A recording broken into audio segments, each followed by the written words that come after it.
ਬਾਬੇ ਫਰੀਦ ਨੇ ਇੱਕ ਸੋਹਣੀ ਮਿਸਾਲ ਦੇ ਕੇ ਆਪਣੀ ਇੱਕ ਅਵਸਥਾ ਦਾ ਜ਼ਿਕਰ ਕੀਤਾ ਹੈ। ਇੱਕ ਦਿਨ ਉਹਨਾਂ ਨੇ ਇਸ਼ਾ ਦੀ ਨਮਾਜ਼ ਨਹੀਂ ਪੜ੍ਹੀ ਸੀ। ਇਸ਼ਾ ਦੀ ਨਮਾਜ਼ ਜਦ ਸੂਰਜ ਗਰੂਬ ਹੋ ਜਾਂਦਾ ਹੈ, ਆਸਮਾਨ ਤੇ ਲਾਲੀ ਛਾ ਜਾਂਦੀ ਹੈ, ਉਸ ਸਮੇਂ ਵੀ ਇੱਕ ਮੁਸਲਮਾਨ ਨਮਾਜ਼ ਪੜ੍ਹਦੇ ਨੇ, ਉਹਨੂੰ ਇਸ਼ਾ ਦੀ ਨਮਾਜ਼ ਕਹਿੰਦੇ ਨੇ। ਨਮਾਜ਼ ਇਸ਼ਾ ਉਹ ਨਹੀਂ ਪੜ੍ਹੀ ਸੀ।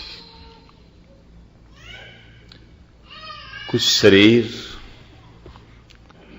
ਉਸ ਦਿਨ ਸਾਥ ਨਹੀਂ ਦੇ ਰਿਹਾ ਸੀ, ਕੁਛ ਅੰਦਰ ਕਈ ਦਫਾ ਮਨ ਅੜੀ ਕਰ ਜਾਂਦਾ ਹੈ। ਚੰਗੇ ਚੰਗੇ ਸਾਧੂ ਸੰਤ ਫਕੀਰਾਂ ਦਾ ਵੀ ਇਹ ਵੀ ਮੈਂ ਅਰਜ਼ ਕਰਦੇ ਹਾਂ, ਨਹੀਂ ਪੜ੍ਹੀ। ਰੋਜ਼ ਰੋਜ਼ ਨਿਤਨੇਮ ਕਰਨ ਵਾਲੇ ਵੀ ਕਈ ਦਫਾ ਸੋਚਦੇ ਨੇ ਚਲੋ ਅੱਜ ਨਾ ਹੀ ਸਹੀ। ਰੋਜ਼ ਰੋਜ਼ ਅੰਮ੍ਰਿਤ ਵੇਲੇ ਉੱਠਣ ਵਾਲੇ ਵੀ ਕਈ ਦਫਾ ਫੈਸਲਾ ਕਰ ਲੈਂਦੇ ਨੇ ਚਲੋ ਅੱਜ ਨਾ ਹੀ ਸਹੀ। ਇਹ ਜੋ ਮੈਂ ਤੁਹਾਨੂੰ ਸੁਣਾ ਰਿਹਾ ਇਹ ਬਹੁਤਿਆਂ ਦੀ ਜ਼ਿੰਦਗੀ ਦੀ ਘਟਨਾ ਹੈ। ਚਲੋ ਰੋਜ਼ ਤੇ ਉੱਠਦੇ ਹਾਂ, ਅੱਜ ਨਾ ਹੀ ਸਹੀ। ਰੋਜ਼ ਤੇ ਜਪਦੇ ਹਾਂ, ਅੱਜ ਨਾ ਹੀ ਸਹੀ। ਰੋਜ਼ ਤੇ ਪਾਠ ਕਰਦੇ ਹਾਂ, ਅੱਜ ਨਾ ਹੀ ਸਹੀ। ਬਾਬਾ ਫਰੀਦ ਕਹਿੰਦੇ ਨੇ ਇਸ ਤਰ੍ਹਾਂ ਹੀ ਮਨ ਨੇ ਆਖਿਆ, ਰੋਜ਼ ਤੇ ਇਸ਼ਾ ਦੀ ਨਮਾਜ਼ ਪੜ੍ਹਦੇ ਹਾਂ, ਅੱਜ ਨਾ ਹੀ ਸਹੀ। ਕੀ ਫਰਕ ਪੈਂਦਾ ਹੈ? ਨਹੀਂ ਪੜ੍ਹੀ, ਇਸ਼ਾ ਲੰਘ ਗਈ। ਤੇ ਮੁਸਲਮਾਨਾਂ ਦੇ ਚ ਇੱਕ ਕਹਾਵਤ ਹੈ, ਵੇਲੇ ਦੀ ਨਮਾਜ਼ ਕੁਵੇਲੇ ਦੀਆਂ ਟੱਕਰਾਂ। ਸਮੇਂ ਸਿਰ ਔਰ ਸਮੇਂ ਦੀ ਨਮਾਜ਼ ਨਹੀਂ ਪੜ੍ਹੀ, ਬਾਅਦ ਦੇ ਤੇ ਟੱਕਰਾਂ ਹੀ ਨੇ। ਅਗਰ ਪੜ੍ਹਨਾ ਹੈ ਤੇ ਸਮੇਂ ਦਾ ਆਪਣਾ ਪ੍ਰਭਾਵ ਹੁੰਦਾ ਹੈ, ਸਮੇਂ ਦਾ ਆਪਣਾ ਅਸਰ ਹੈ। ਸਵੇਰੇ ਜੋ ਮਨ ਦੀ ਹਾਲਤ ਆਉਂਦੀ ਹੈ ਦੁਪਹਿਰ ਦੇ ਚੋਂ ਨਹੀਂ ਆਉਂਦੀ, ਦੁਪਹਿਰ ਦੇ ਜੋ ਮਨ ਦੀ ਹਾਲਤ ਆਉਂਦੀ ਹੈ ਸ਼ਾਮ ਦੇ ਚੋਂ ਨਹੀਂ ਆਉਂਦੀ, ਸ਼ਾਮ ਦੇ ਜੋ ਮਨ ਦੀ ਹਾਲਤ ਆਉਂਦੀ ਹੈ ਉਹ ਕਿਸੇ ਹੱਦ ਤੱਕ ਰਾਤ ਦੇ ਚ ਨਹੀਂ ਆਉਂਦੀ। ਸਮੇਂ ਦਾ ਆਪਣਾ ਪ੍ਰਭਾਵ ਹੈ। ਸਰਦੀ ਦੇ ਚ ਮਨ ਦੀ ਹਾਲਤ ਕੁਝ ਹੋਰ ਹੋ ਜਾਂਦੀ ਹੈ, ਗਰਮੀ ਚ ਕੁਝ ਹੋਰ ਹੋ ਜਾਂਦੀ ਹੈ, ਮੌਸਮੇ ਖਿਜ਼ਾਂ ਦੇ ਚ ਮਨ ਕੁਝ ਹੋਰ ਹੋ ਜਾਂਦਾ ਹੈ, ਮੌਸਮੇ ਬਹਾਰ ਦੇ ਚ ਮਨ ਕੁਝ ਹੋਰ ਹੋ ਜਾਂਦਾ ਹੈ। ਮੌਸਮ ਦਾ ਬਕਾਇਦਾ ਤਨ ਤੇ ਮਨ ਦੇ ਉੱਤੇ ਆਪਣਾ ਪ੍ਰਭਾਵ ਹੈ। ਇਸ ਵਾਸਤੇ ਆਦਿ ਕਾਲ ਤੋਂ ਰਿਸ਼ੀ ਮੁਨੀਆਂ ਨੇ, ਸੰਤ ਜਨਾਂ ਨੇ ਐਸਾ ਆਖਿਆ, ਇੱਕ ਐਸਾ ਸਮਾਂ ਵੀ ਹੈ ਜਿਹਨੂੰ ਬ੍ਰਹਮ ਮੁਹੂਰਤ ਕਹਿ ਸਕਦੇ ਹਾਂ, ਅਲਲ ਸੁਬਾਹ ਕਹਿ ਸਕਦੇ ਹਾਂ, ਅੰਮ੍ਰਿਤ ਵੇਲਾ ਕਹਿ ਸਕਦੇ ਹਾਂ। ਉਸ ਸਮੇਂ ਦਾ ਅਸਰ, ਉਸ ਵੇਲੇ ਦਾ ਅਸਰ, ਉਸ ਵਕਤ ਦਾ ਅਸਰ, ਉਸ ਸਮੇਂ ਦਾ ਪ੍ਰਭਾਵ। ਔਰ ਸਤਿਗੁਰਾਂ ਦੀ ਬਾਣੀ ਦਾ ਫਰਮਾਨ ਹੈ, ਹਰ ਅੰਮ੍ਰਿਤ ਵੇਲੇ ਵੱਤੇ ਕਾ ਬੀਜਿਆ, ਭਗਤ ਖਾਏ ਖਰਚ ਰਹੇ ਨਿਖੁੱਟੇ ਨਾਈ। ਟੋਟ ਹੀ ਨਹੀਂ ਆਉਂਦੀ, ਇਤਨੀ ਬਰਕਤ ਹੈ। ਪਰ ਹੁਣ ਅੰਦਰ ਕਿਧਰੇ ਸ਼ੌਕ ਹੋਵੇ ਤੇ ਸ਼ੌਕ ਉਠਾਵੇ। ਬਾਬਾ ਫਰੀਦ ਕਹਿੰਦੇ ਨੇ ਉਸ ਦਿਨ ਮਨ ਅੜੀ ਕਰ ਗਿਆ, ਨਹੀਂ ਪੜੀ ਨਮਾਜ਼। ਫਰੀਦ ਕਹਿੰਦੇ ਨੇ ਸਾਰੀ ਰਾਤ ਕਰਵਟਾਂ ਦੇ ਲੰਘੀ, ਨੀਂਦ ਹੀ ਨਾ ਆਈ। ਪਛਤਾਵਾ ਹੀ ਦਿਲ ਦਿਮਾਗ ਤੇ ਅਸਵਾਰ ਹੋਇਆ। ਇਸ਼ਾ ਦੀ ਨਮਾਜ਼ ਨਹੀਂ ਪੜੀ, ਪਛਤਾਵਾ। ਇਸ ਨੂੰ ਆਪ ਇੱਕ ਬੜੇ ਸੋਹਣੇ ਸ਼ਲੋਕ ਦੇ ਵਿੱਚ ਵਰਣਨ ਕਰਦੇ ਨੇ। ਫਰੀਦਾ ਅੱਜ ਨਾ ਸੁੱਤੀ ਕੰਤ ਸਿਉ, ਅੰਗ ਮੁੜੇ ਮੁੜ ਜਾਏ। ਅੱਜ ਖੁਦਾ ਦਾ ਵਸਲ ਨਸੀਬ ਨਹੀਂ ਸੀ, ਅੱਜ ਨਮਾਜ਼ ਤੋਂ ਟੁੱਟੇ, ਅੰਗ ਮੁੜੇ ਮੁੜ ਜਾਏ। ਸਾਰੀ ਰਾਤ ਕਰਵਟਾਂ ਚ ਲੰਘੀ, ਸਰੀਰ ਦਾ ਅੰਗ ਅੰਗ ਦੁਖ ਰਿਹਾ, ਉਹ ਨੀਂਦਰਾ ਰਹਿ ਗਿਆ, ਪਛਤਾਵਿਆ, ਬੋਝ ਬਣ ਕੇ ਰਿਹਾ। ਜਾਏ ਪੁੱਛੋ ਡੋਹਾਗਣੀ, ਤੁਮ ਕਿਉਂ ਰਹਿਣ ਬਿਹਾਏ। ਡੋਹਾਗਣੀ ਜਿਨ੍ਹਾਂ ਨੂੰ ਕਦੀ ਵਸਲ ਨਸੀਬ ਹੀ ਨਹੀਂ ਹੋਇਆ, ਕਦੀ ਨਮਾਜ਼ ਪੜ੍ਹੀ ਨਹੀਂ, ਪਤਾ ਨਹੀਂ ਕਿਵੇਂ ਰਾਤ ਕੱਟਦੇ ਨੇ। ਬਾਬਾ ਫਰੀਦ ਪਤਾ ਨਹੀਂ ਕਿਵੇਂ ਜ਼ਿੰਦਗੀ ਬਤੀਤ ਕਰਦੇ ਨੇ। ਫਰੀਦ ਹੈਰਾਨ ਨੇ ਕਿਵੇਂ ਜ਼ਿੰਦਗੀ ਲੰਘਾ ਛੱਡਦੇ ਨੇ।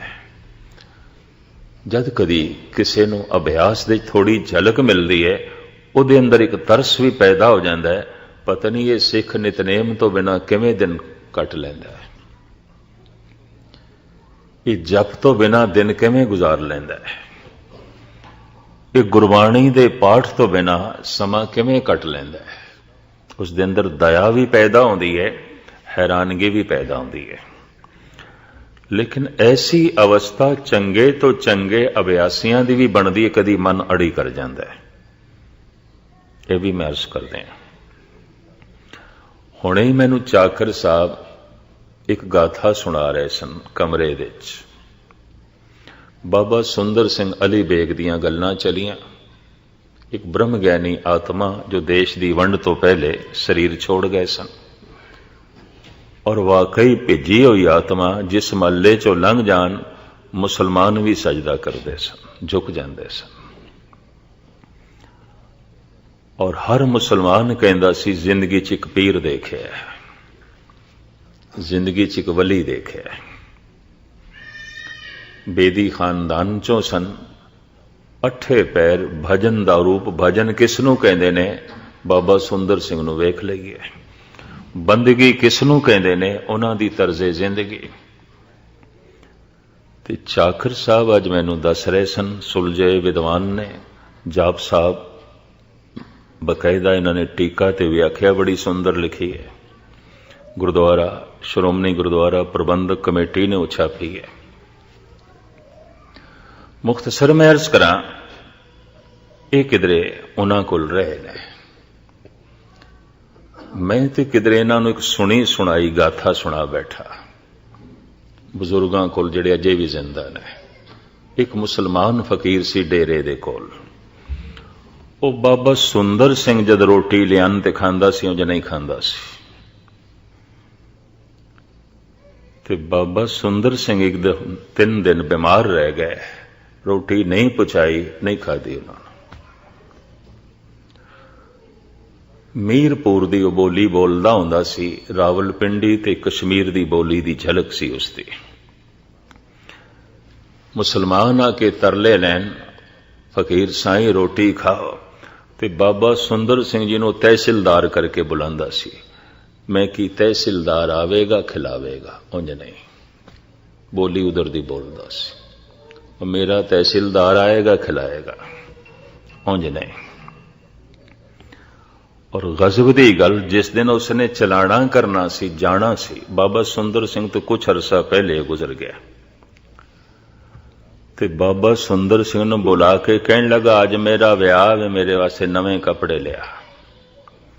ਬਾਬਾ ਸੁੰਦਰ ਸਿੰਘ ਸਿਲਾ ਕੇ ਲਿਆ, ਚੋਲਾ ਲਿਆ, ਤਹਿਮਤ ਲਿਆ, ਸਿਰ ਤੇ ਕੁੱਲਾ ਬੰਦਾ ਸੀ, ਤੁਰੇ ਵਾਲੀ ਪੱਗ ਉਹ ਦਿੱਤੀ।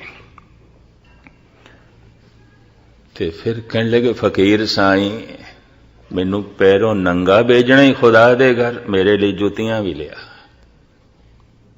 ਫਿਰ ਬਾਬਾ ਸੁੰਦਰ ਸਿੰਘ ਬਾਜ਼ਾਰ ਗਏ, ਜੁੱਤੀ ਵੀ ਲਿਆ ਉਸ ਵਾਸਤੇ।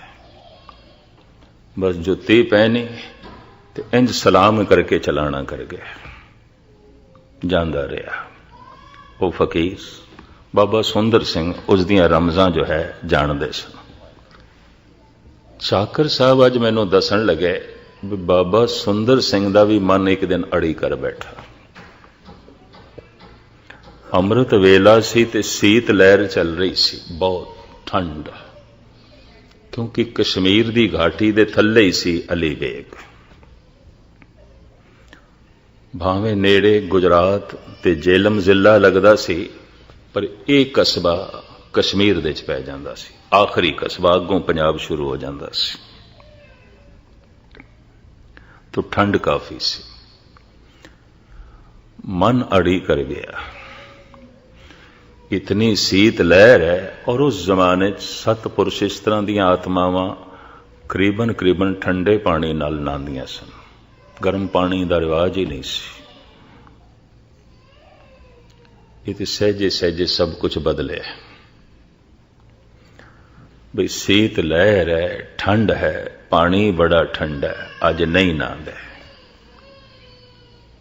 कशमकश चली। उस कशमकश दे च अमृत वेले दा नितनेम जप ये भी दुबदा च रहा। होया कि अजे सूरज नहीं निकले, अजे अंधेरा है। एकदम चले गए दूर, नदी वगदी सी, नहर ठंडी। उस ठंडी नहर च खड़े हो गए। कहन लगे, हे मना, तू ठंड करके अज आलस कीता, अज तेनों सजा देनी है, मुड़ के अड़ी नहीं करेगा। मैनूं चाकर साहब दसदे रहे, डेरे च सवेर होई ते लोकी लभन बाबा जी कित्थे ने। कोई 9 बजे के करीब जब धुप निकली, पूरा चानना होया ते पता चलिया नहर दे च खड़े ने। लियांदा बाबिया नूं पुछया, ऐसा क्यों? कहंदा की करी, अज मन अड़ी कर गया। तो इस तो मैं अंदाजा लगाया बाबा फरीद मामूली तपीश्वर नहीं है, पहुंचे होया सूफी संत है। कहंदा कर गया मन अड़ी, अज न सुती कंत स्यों, अंग मुड़े मुड़ जाए, जाए पुछो डोहागणी, तुम क्यों रहन बिहाए। इस वास्ते मन नाल ते हर वक्त जंग करनी पैगी। और इस पंक्ति दे कुछ होर भी अर्थ ना कर लेना। कलगीधर पिता दी पंक्ति, खालसा सो जो करे नित जंग, खालसा सो जो चढ़े तुरंग, नित जंग, हर वक्त लड़े। तो इसका मतलब हर वक्त लड़ाई लई कोई माहौल बनावे, जब सुलह सफाई भी होवे तो कोई दुश्मन लभे लड़न वास्ते या किसी नूं दुश्मन बनावे, ये अर्थ नहीं है। खालसा सो जो करे नित जंग, खालसा हर वक्त अपने मन नाल जंग करे। क्यों? मन लोचे बुरियाइयां, गुर शब्दी ए मन होड़िए। ये पैदा हो जाते हैं ख्याल। मैनू एक हाफिज दा बौल भी याद आया। उसने भी एक दिन अमृत वेले तस्बीह सुट दी, फजर दी नमाज नहीं पढ़ी, अमृत वेले दी नमाज नहीं पढ़ी, कुरान शरीफ दी तलावत भी नहीं की थी। रोज करते हैं, चलो एक दिन ना ही सही तो की हो गया। ये हाफिज दा फैसला। और ईरान दे जितने सूफी संत होए ने, ईरानी सब तो सिरमौर मनदे ने हाफिज नूं। इसदा मकबरा, इसदी कबर सोने दी बनाई है और इहदे उपर जिहड़ा मकबरा है वह कच दा बनाया है। कच लाया नहीं, कच नूं पिघला के ढाल के उसे दियां दीवारां, उसे दा ही गुंबद। ईरानी कारीगरी दा एक नमूना। मैं जद इस गुंबद नूं देखिया, इस कबर नूं देखिया, भावें मैनू भाई मक्खण सिंह तहरान तो लै गए सन और कहंदे सन, ज्ञानी जी 4 बजे वापस चलांगे। मैं कहा भाई साहब जी गल इस तरह, हुण तुसीं वापस जाओ, मैं कल आवांगा। मैं इस जगह ने मैनू इन्ना प्रभावित किया। एक तो ईरानी कारीगरी दा नमूना, एक चारों पासे लोकी कुरान दी तलावत पे करते हैं, दूजी इत्थों दी कोई वाइब्रेशन भी ऐसी है, गुरु चेते आउंदा है। मैं कहा अज मैं इत्थे रहांगा। इतना खूबसूरत उन्होंने मकबरा बनाया है, लेकिन मैं उसका कलाम पढ़ के हैरान होया, ओदा मन भी अड़ी कर गया। और पता है की कहंदा, मरा दर मंजिले जाना चे अमनो ऐश चों हरदम। ऐ खुदा, सुनिया सी जो तेरे रस्ते ते चल रहे ने, बड़ा सुकून है, बड़ा आनंद है, बड़ा रस है। साडी झोली दे ते सिवाए चिंता, दुख, कलेश, तनाव तो होर कुछ नहीं। हाफिज सुने तू आनंद है, सुने तू महारस है, सुने तू नूर ही नूर है, पर साडी दुनिया दे ते सिवाए अंधेरे तो होर कुछ भी नहीं है। होवेगा तू नूर। तस्बीह परों रख दी, मन बागी हो गया। कुरान दी तलावत भी नहीं की थी, पाठ भी नहीं कीता, वजू भी नहीं कीता। वजू इन्हां दा 5 इशनाना हुंदा है, नहीं कीता। और गजब दी गल गल छुपाई भी नहीं, सामने प्रगट भी कर दी। मरा दर मंजिले जाना जे अमनो ऐश चों हरदम, कोई ऐश नहीं, कोई सुकून नहीं, कोई सुख नहीं। सुनिया हे प्रभु ऐशी ऐश है तेरे नाम दे, आनंद ही आनंद है, रस ही रस है, चानना ही चानना है। सानू ते सिवाए ठोकरां दे होर कुछ नहीं लभ्या, सानू ते सिवाए मत्था मारन दे होर कुछ भी नहीं लभ्या। पर दूसरी पंक्ति बड़ी गजब दी, जरस फरियाद में दारद के बरबंदेद महमलहा। किधरे हाफिज दे कन्ना च पड़ोसी ने खबर पाई कि थोड़े पड़ोस दे च परले पासे जो मुखिया रहिंदा सी चलाना कर गए, घर दे च थानू याद पे कर देन। सुट्टी हुई तस्बीह हाफिज ने चुक लई, परे सुट्टी हुई कुरान शरीफ भी चुक लई, वुजू साजन लग पिया, नमाज पढ़न लग पिया। कहंदा जरस फरियाद में दारद के बरबंदेद महमलहा, मौत दा घड़ियाल वज रहा है, चल रुकदा क्यों है, किधर रस्ते च ही ना रह जाए, जिंदगी दा अंत हो जाए तो तू खुदा तक ही ना पहुंचे। मौत दे ख्याल ने फिर ये तस्बीह चुकण ते मजबूर कर दिता है, फिर कुरान शरीफ पढ़न ते मजबूर कर दिता है। फिर मैं वुजू साजे और अगां चल के कहंदा है शबे तारीक बीमे मौज गर्दा वेचो नहीं आयल, कुजादा निंदे हाले मां सुबक सारा ने साहिल हा। कहंदा खड़ा मैं उरारां ते पारला कंडा ते मैनू दिखाई नहीं देंदा, संसार दे च मैं खड़ा, निरंकार दी ते कोई समझ कोई नहीं, कुछ भी झलक नहीं। धन दे च मैं खड़ा, धर्म दा ते कोई बोध नहीं।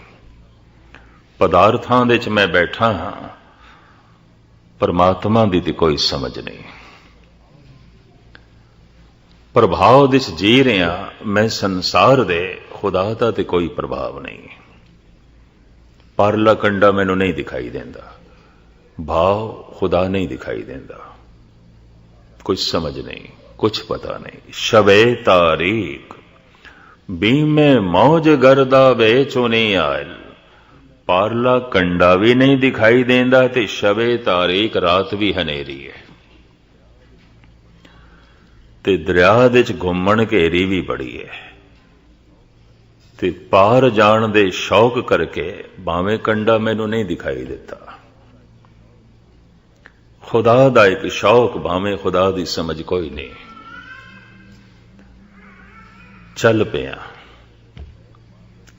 और दरिया दे च पैर पा बैठा, घुमण घेरी च फस गया। आप दी ज्ञात लई अर्ज करा, मनुख दे अंदर एक कोई बुरा विचार आ जाए ना अंदर, वो अंदर घुमण घेरी बना देंदा है और उसे तरह का विचार बार बार आवेगा, बार बार उसे तरह का आवेगा, थोड़ी जी भी तब्दीली नहीं होगी, उसकी थोड़ा जिहा भी परिवर्तन नहीं होगा।